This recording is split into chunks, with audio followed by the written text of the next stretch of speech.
What's going on, everyone? So, it is official. JJ Redick is the head coach of the Los Angeles Lakers.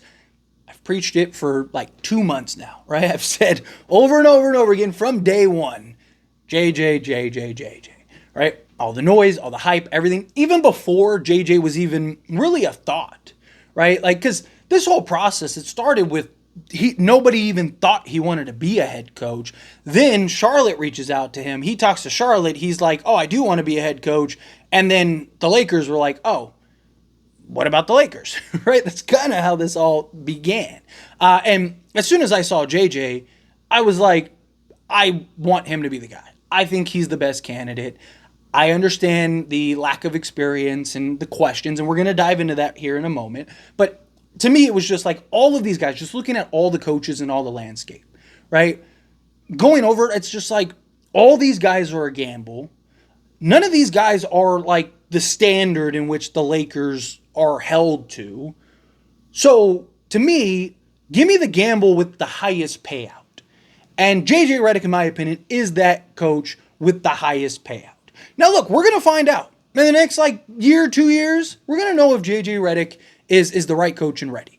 I personally think he is. I think he'll be fine, right? I think he's going to do a great job with the on-court stuff. I'm not really worried about that. More worried about the behind-the-scenes stuff. And again, we'll touch on that more here in a moment. But I just want to talk about even the Dan Hurley and stuff, right? When the Dan Hurley news came out, what did I say?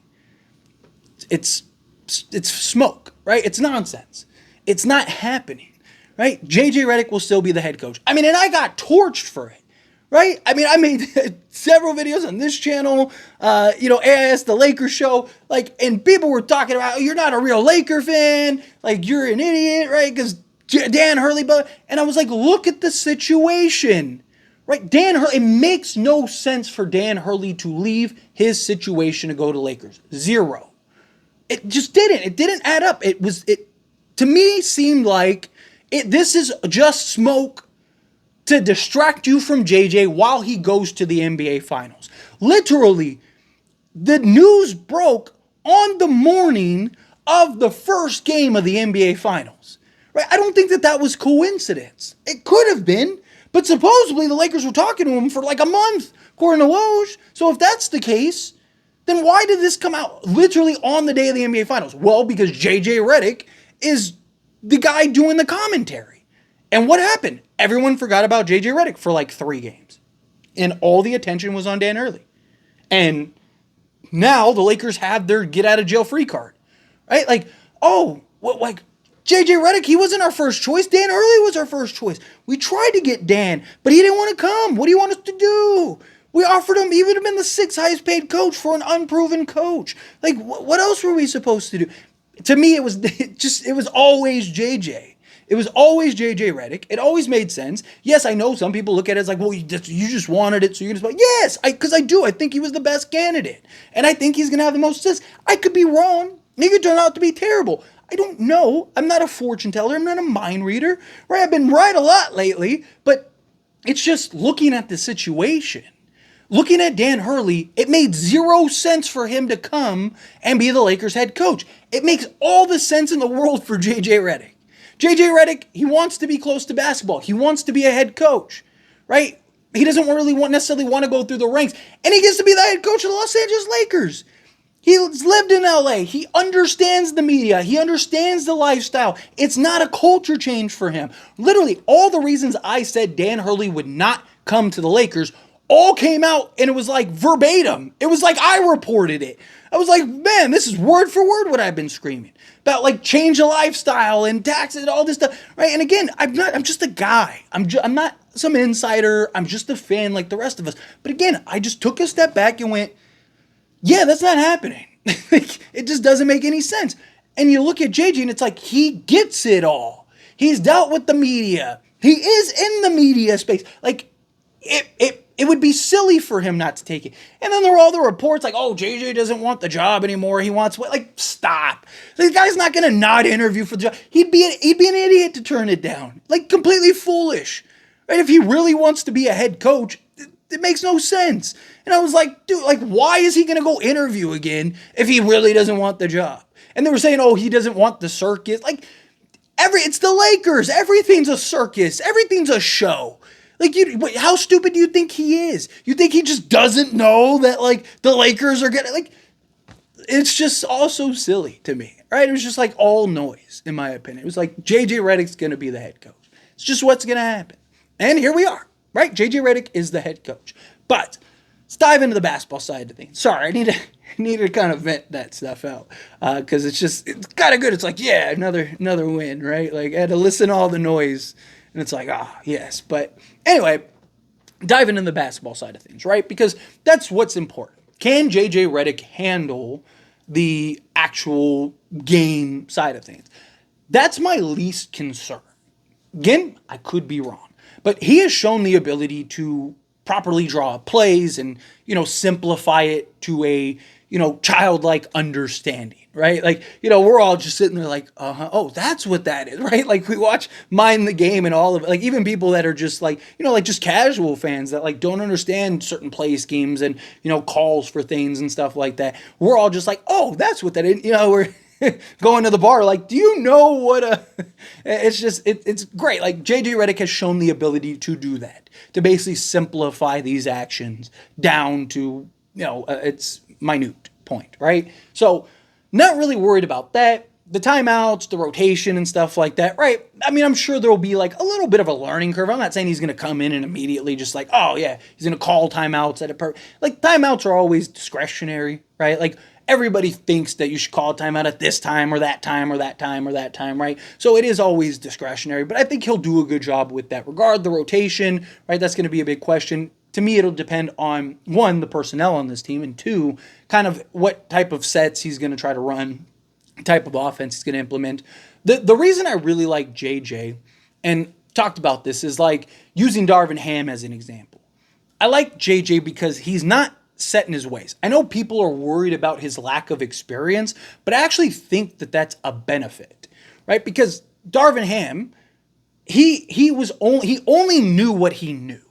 And that's the question with a lot of these assistant coaches turned head coaches, is they only know what they know, right? They don't know how to branch out and, create different things. And one of the reasons the Lakers like JJ so much, because they believe he's an out-of-the-box thinker. They believe that he's a guy that can adjust on the fly and is not going to really, basically what I'm saying, not be set in his ways. Where like Darvin Ham, you saw, he only knew how to go this way. And as soon as he had to get off that path one way or the other, he just crumbled. I mean, there were times where he looked great. I mean, the playoffs where we went to the Western Conference Finals, up until Denver, Darvin Ham looked like the best coach in the playoffs. He was great because he got to stay on his path. As soon as that path hit a roadblock and he had to go a different direction to get around it, he didn't know which way to go. And he was just walking around in circles.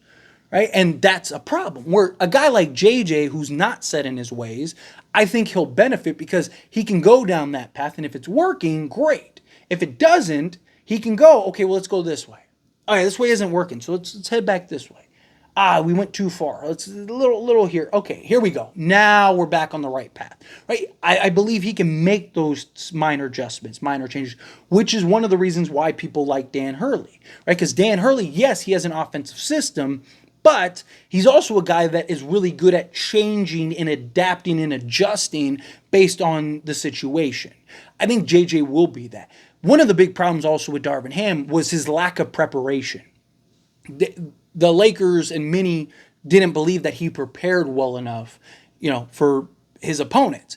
I don't think that'll be a problem with JJ. I think JJ will be maniacal about it, right? Like, I think he'll be somebody that's really like, we're going to do this guy. He's going to watch tape. He's a former player. He understands.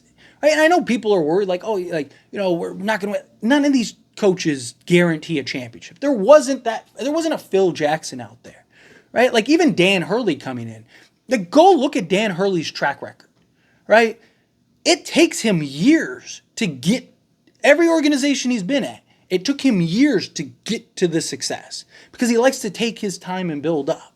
Right? But you look at the last 10 years, right?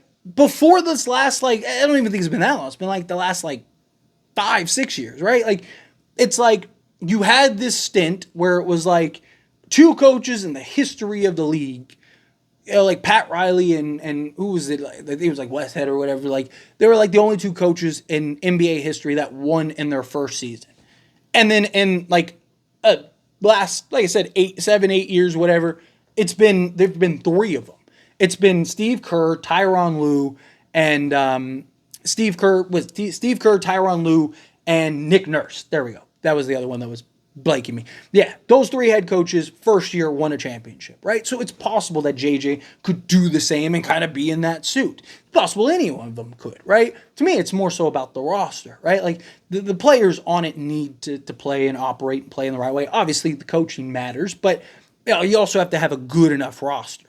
If we're running with the same roster, I don't think anybody would have won a championship. But you make the right adjustments, the right changes, think we'll be in good shape. So, again, I'm not really necessarily worried about that, right? And, like, look at all the top head coaches in the league. Steve Kerr was a failed GM and a commentator before he took the Warriors job. Pat Riley was in the film, or not Pat Riley, Eric Spoelstra was in the film room, right? Like, it's just that you look through all these head coaches and it's like they were all elsewhere. Right? They all were doing other things. Right? They were all, like I said, in the film room or, assistants or doing that. Like some of them weren't even attached to basketball. So to me, it's like, I'm not really worried about that. Right? I'm not really worried about like, he either is good enough to do the job or he's not. And we're going to find that out rather quickly. To me, it's just like all the behind the scenes stuff. Because there's a lot that goes into head coaching. You got to, not only do you have to prepare, but you got to watch film. You got to be able to call players out. You got to manage egos, right? You got to be able to make adjustments and do things on the fly, like behind the scenes. You got to deal with managers and organizations and agents and your organization and and fans. Like just you go on a 3-game losing streak, even though you won. You're 11-2 in your last 13, all of a sudden you go on a 3-game losing streak and everybody's like, he's a terrible coach, he's trash, get rid of him, right? Like, it's just, there's a lot that goes into it, a lot of pressure, and you're on the Lakers, which is applied pressure, expectation, right? There's just a lot that goes into that. So, to me, can he handle all that? At the end of the day, I think as long as you put the proper bench around him to help build success so he can kind of just focus on what he needs to focus on, kind of have somebody kind of hold his hand and guide him through all the noise, right? So it's just like, hey, you do this, we'll guide you and help you on the noise, which is why the Lakers are trying to get, like a Scott Brooks or something like that, to bring somebody in that's like has that experience that can, be an assistant and help JJ Redick. And look, if JJ Redick's right and he turns out to be a good head coach and great, right? I mean, we could be looking at our Pat Riley or Pop or whatever, right? Like not in the sense of like the accolades or anything like that, but like in the sense of longevity, right? Like it'd be great to kind of get our Steve Kerr or our Pop, where it's just like this is our head coach for the next like 10 plus years, right? We don't have to worry about coaching change every few years. He's excellent, he's great, and hopefully he eventually gets the accolades. Hopefully he eventually does end up being looked at as like, he's one of the better coaches in the league. He wins championships and all that stuff, right? Because that's good for the Lakers. So, again, I'm excited. I'm genuinely excited. I'm very hopeful. Obviously, there's some level of concern, right? I'd be foolish to be like, it's all going to be sunshines and rainbows. I'm sure there's going to be a level of a learning curve. I'm sure there's going to be, this process. But I'm willing to be patient enough and allow things to develop and work out. I know how it's going to, like, if the Lakers start 2-5 or something like that, it's going to be, JJ's trash. Like, you should have never hired him and stuff. But, we got to be patient and let things play out, right? Because you never know. JJ could end up being the guy. And I'm hopeful. I think he will be. Again, I've been wrong before, but we'll see. See how it all plays out. Anyway, as always, this is a discussion. I pass the question on you. Let me know your thoughts and opinions down in the comments below. What do you think? How do you feel? What are your thoughts? You excited for JJ Redick? Do you think he's going to kill it? Do you think, this one, he was always the head coach, right? Like, I think that was the consent. I think most people understood, JJ is going to be the head coach, whether you liked it or not. JJ was going to be the head coach. But are you somebody that's excited about this? Are you somebody that's disappointed? Are you somebody that's like, let's kind of wait and see? however you feel, whatever your thoughts are, I'd love to hear it. So let me know down in the comments below. That being said, if you haven't liked this video, hit that like button. Helps me a lot. So we enjoy these types of videos, and I truly appreciate it. Not subscribe to the channel, hit that subscribe button. Turn on the bell notifications. Appreciate y'all. See you in the next one. Thank you.